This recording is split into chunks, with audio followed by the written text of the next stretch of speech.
Okay, welcome back everybody. I hope you managed to grab a cup of tea and something sweet. I'm really delighted to introduce our next session, which we've had last year we also had an in-conversation session and it worked so well we decided to do it again this year, and we're absolutely delighted to have Ali Voles here with us, who's going to be facilitating it. And this, Ali is a really experienced reporter, presenter, event host, and somebody who's been doing lots of media training and worked for many years for the BBC. So without further ado, I'm going to hand over to Ali for a conversation with our next generation of Gambling Harms researchers. Thank you very much, Ali. Thank you very much indeed. And welcome back from the coffee break. And it's been a fascinating morning so far. As I said when I asked one of the questions, I'm no expert in this, but sometimes it's quite good to have somebody asking those questions when, you know, from ignorance, because you can then, because I'm a bit like every man, you know, in that sense. I can ask the questions that maybe the public will be thinking, what? I don't know. So hopefully that will come across as well. Now, our panel are brilliant. There are four of people who are at different stages of their academic achievements, from beyond PhD to just graduated. So we're going to get to find out about some of their successes and difficulties researching in the area, because, you know, it's quite a tricky world to navigate. So I'm very interested in finding out their thoughts. Now, Joey here is from Cardiff University, and he's a third-year PhD researcher at Cardiff University, researching men's experiences of gambling harms in the UK, which is funded by Gambling Aware. Now, he's taken an ethnographic approach, and he conducted participant observation in local slots casinos and his local Gamblers Anonymous group. Maria Moxley at the University of Bristol, she's a senior research associate for the Bristol Business School with the university. She's got a background in sport and sociology, and her interests include the intersection between sport, culture, and social issues. And you're exploring, aren't you, how gambling interrelates with grassroots culture. Jordan White, Fair Play Toolkit Limited, a recent graduate of the University of Bristol of Economics with Innovation. And with the two other graduates, Jordan researched the gambling behaviour of students and developed a toolkit to support uni staff in raising awareness and education. And his partner in crime is Ben Parker, and they're hoping to get the toolkit used in every UK university. And you've done anthropology with innovation, haven't you, as well, at the University of Bristol. And as part of the project, you've managed to secure funding from ARA, the regional gambling harms charity for the South West and Wales. So thank you very much for taking to the stage. We'll have a chance for questions afterwards, but I will kick it off with Maria.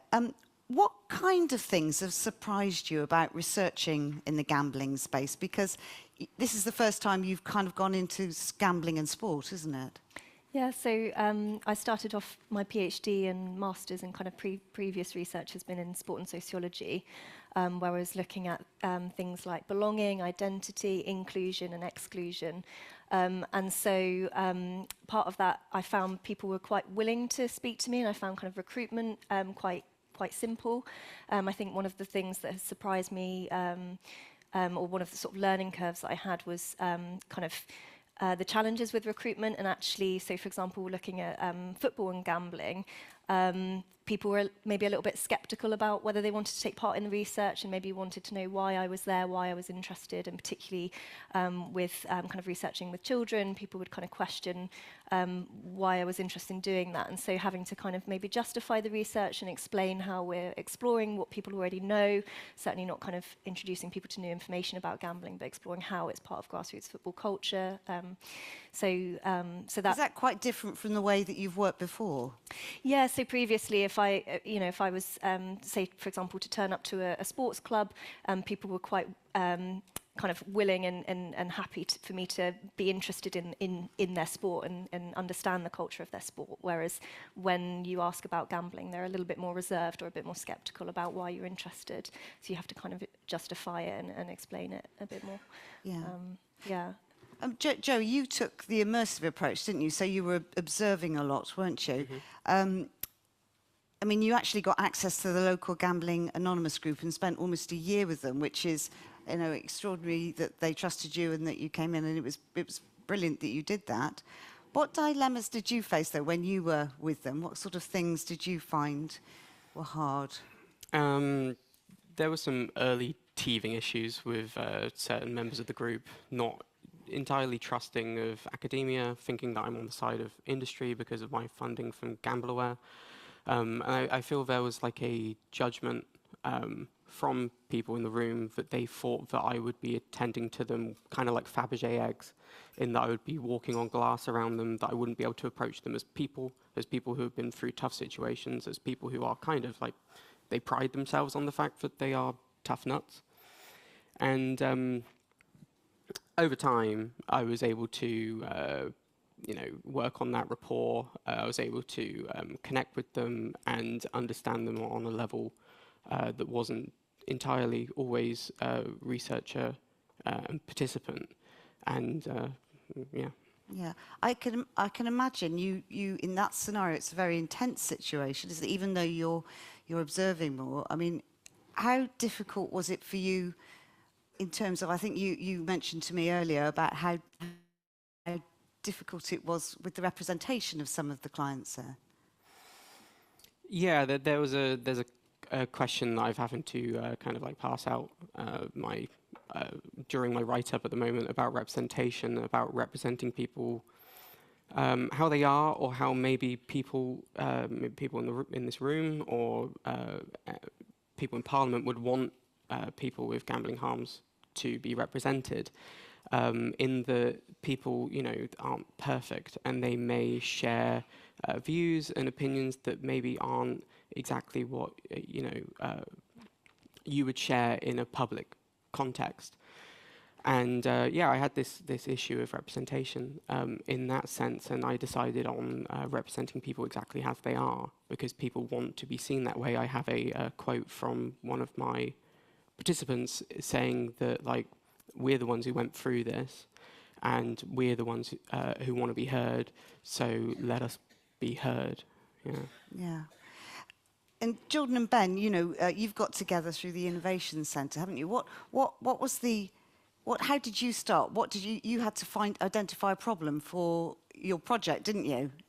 Yeah, so I think my experience with gambling started when I came to university, and I was witnessing it amongst my friend groups, and I knew it was a thing that was happening. And I did unfortunately witness gambling harms within my friends, and still occasionally do. And so I knew, I had this inkling that there was a big problem here. And then when we were tasked to find a sort of problem space, we started investigating it. And that's when we found a lack of research into sort of UK students that gamble.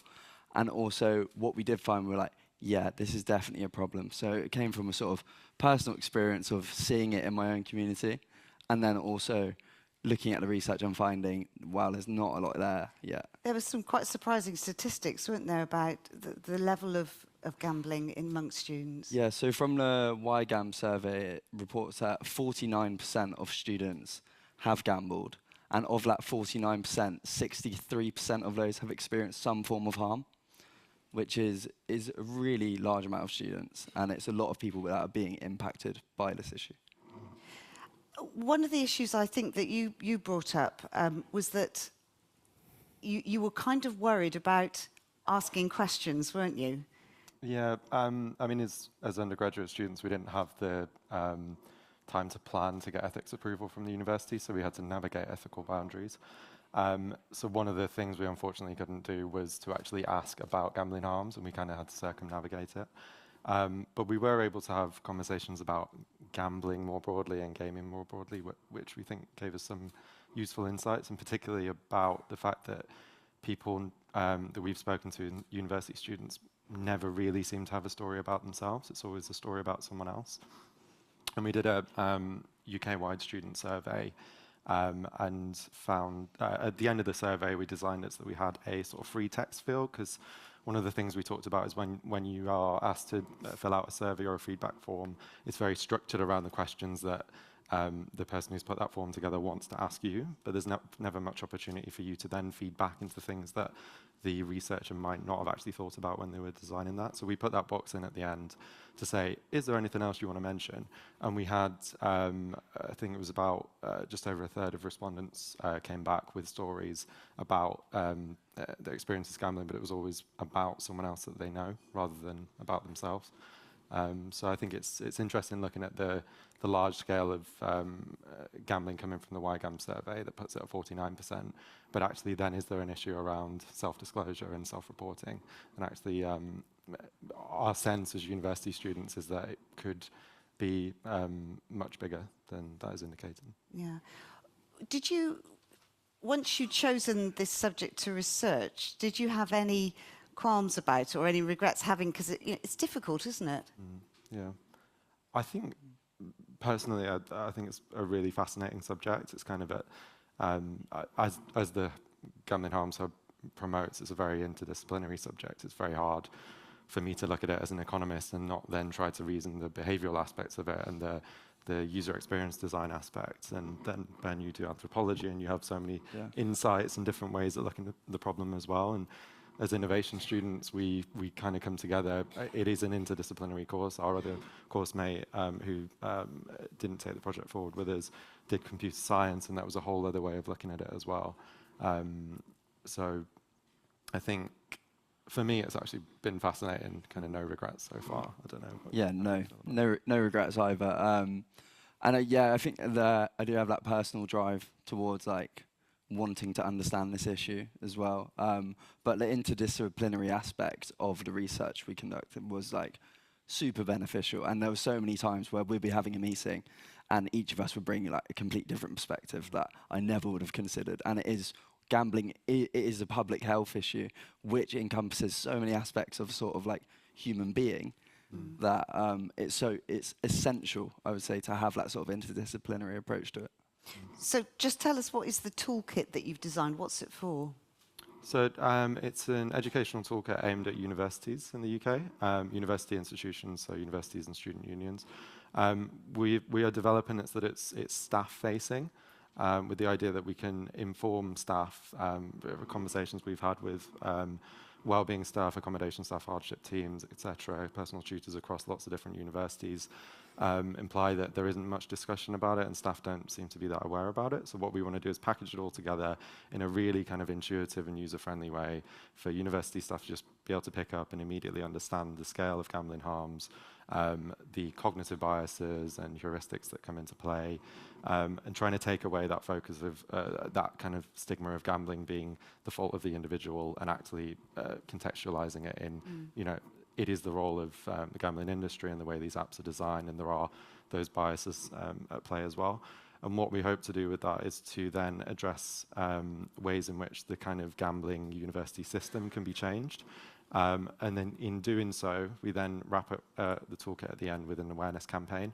And we essentially just provide all of the assets and the messaging and ways in which that campaign could be implemented and touch points and things like that, and just put it all together and make it incredibly easy for universities to deploy.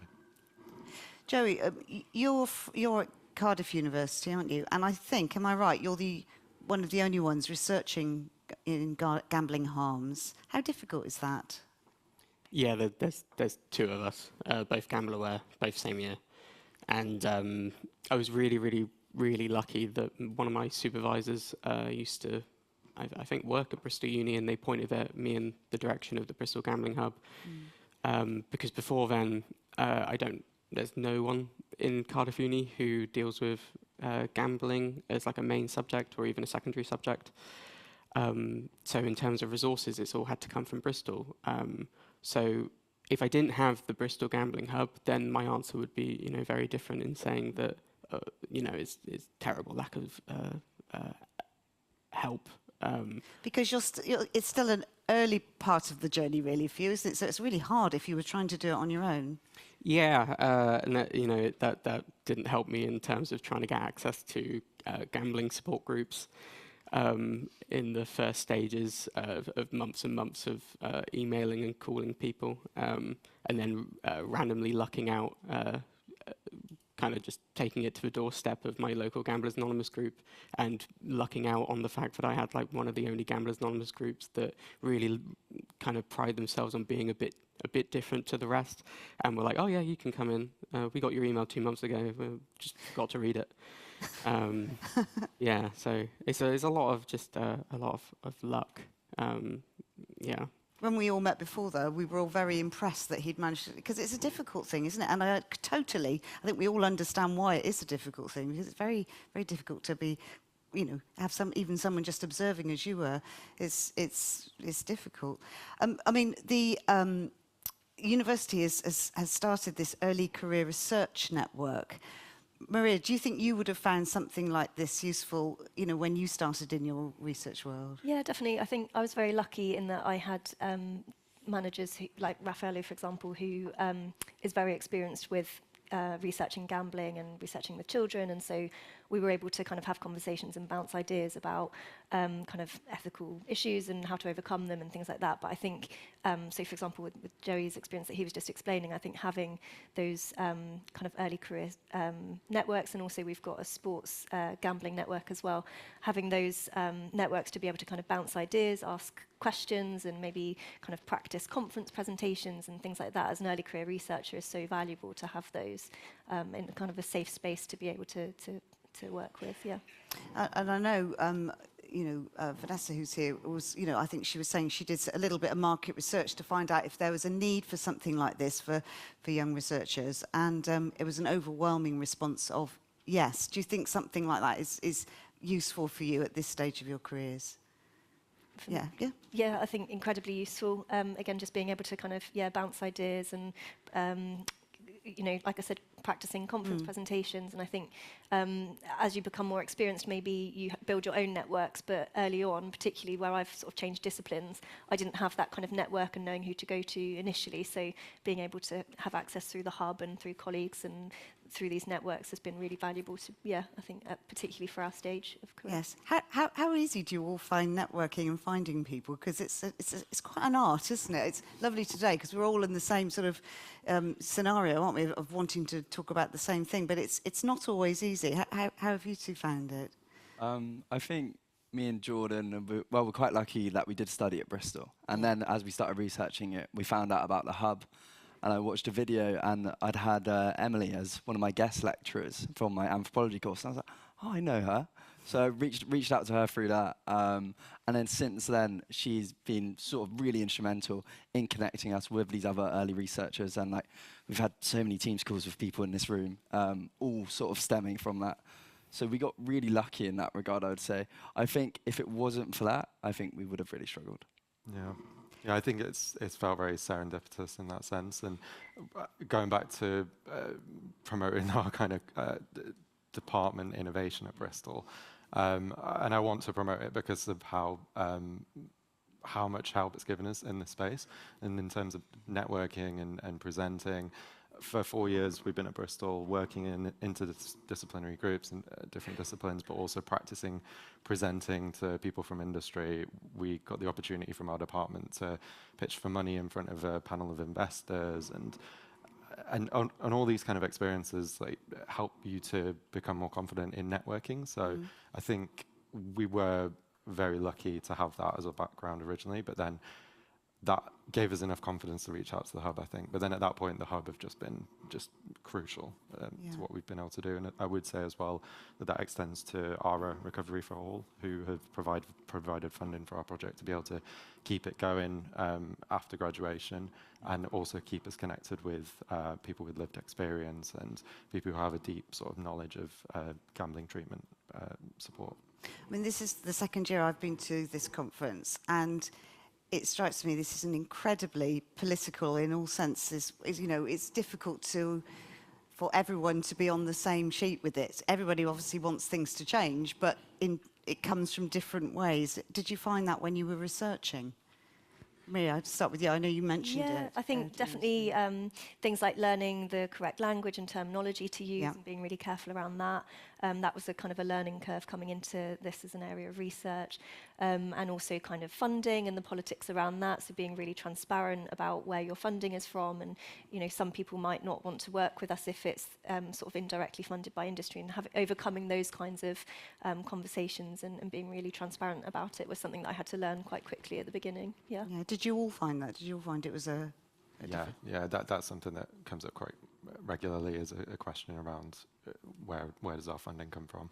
What do you think would help you in that sense? You know, how do you think, who do you feel you can approach people to ask how to navigate that particular issue? I feel confident that we'd be able to speak to people at the Hub and people that we've been connected with. I think it's difficult for us. I mean, yeah, with our funding, again, we got quite a large pot of money directly from the University of Bristol, in no way related to the gambling industry. So that's kind of our excuse, really, to be trusted in that sense. But I think it then also is a question of just, as trust was spoken about earlier, can just be difficult to trust people in the space. But what I would say is the experience we've had and the researchers that we've been in touch with is that there's very genuine meaning research that's going on from people who genuinely want to see changes in this space for the better of people. So. And Joe, if I come to you, what do you think you've learnt most from this experience of doing the research this way and writing up your findings? Or any of you, it doesn't have to, you know, what do you think you have found the most useful bit of advice, maybe, really? What do you think you've had along the way? Maybe not. That's all right, doesn't matter. I think from what I've found, people in this space are really nice. Like, people that are interested in investigating this sort of complex social issue tend to be really nice people, and all the people we've spoken to are really willing to help. So just reach out. Yeah. Reach out, and don't be afraid to do that, I think. Yeah. I would echo that. I think when I first started, I was working in a very small team and didn't really necessarily realise how many other researchers were all kind of overcoming some of the same challenges. And then the longer I've been in the role, the more I've realised that it's been really nice to kind of feel like you're a part of something much bigger, and you're not just sort of in a silo doing this study on your own. And actually, there's lots of people overcoming some of the same challenges. And yeah, speaking to people is really valuable. And I'm guessing something like the Early Career Research Network here is a really good place where you can actually be totally honest. So I'm having a terrible time doing this particular thing. You know, you can talk to each other, can't you? Yeah, we've just had Saeed's just set up a Teams chat, so that's a really nice way of being able to just sort of reach out to people and ask people what challenges how they've overcome certain challenges and how they've dealt with them. Yeah. Well, I mean, I'd like to open it up to the audience if you have any questions. I did wonder as a start off whether let's start with some questions and then please do. And there's Slido, of course, which I can also have a look at. We've got 4 or 5 minutes, she says, pushing it. Going to make this a run. Let's get the microphones. What would you like to say? Oh, hi, Sharon Martin, University of Bristol. Thank you very much for telling us about your research. I'm an older member of the Next Generation Gambling Harms Network. And it was kind of a comment, really, but it touched on what Joey said about his participants wanting to be heard.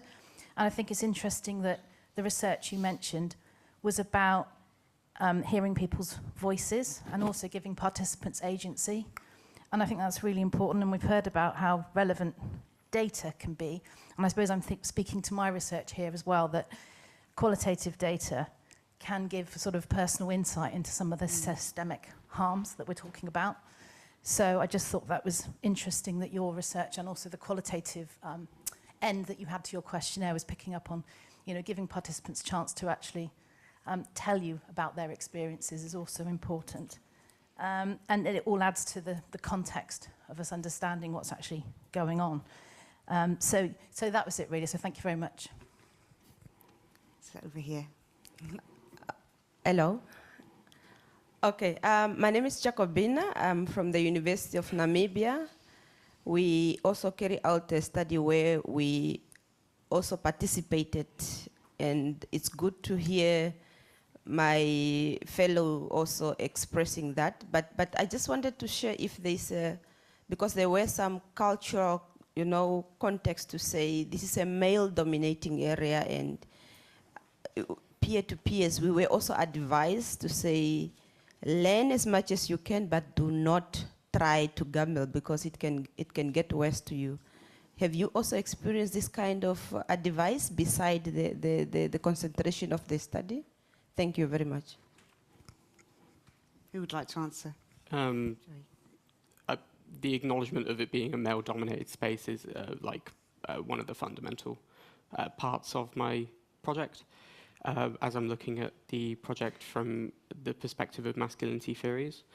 And I'm currently writing at the moment about a reflexivity chapter about my experience of being a man in a male-dominated space and attending to the idea of being afforded same levels of masculinity as the people around me, but also maintaining the image and duties of a researcher. And it's a very tough balance to maintain, especially when the people around you want to be well.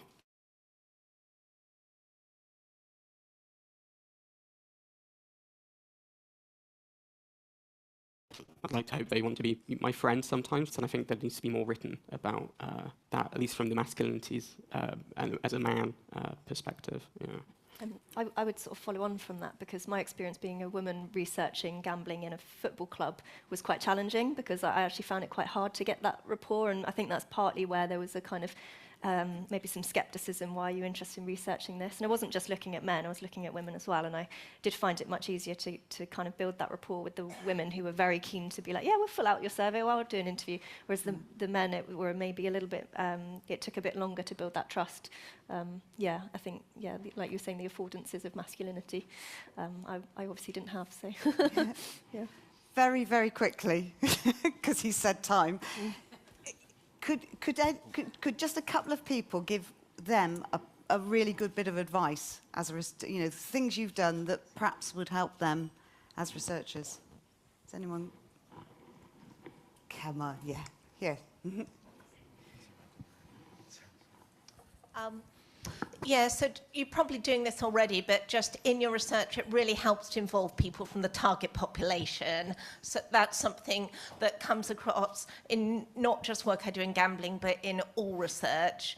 And I think you really want to involve the people from the target population at all stages of the research, so they can help you shape your research so it's more acceptable to the population who are taking part. Lovely. Thank you. And also, just on Slido here, somebody's asking about the availability of your kit. Please do go and find them, because we've run out of time. And I think, unless I have more time, it's it, isn't it? Yes.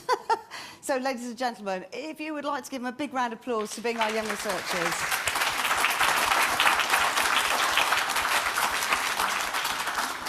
Thank you very much.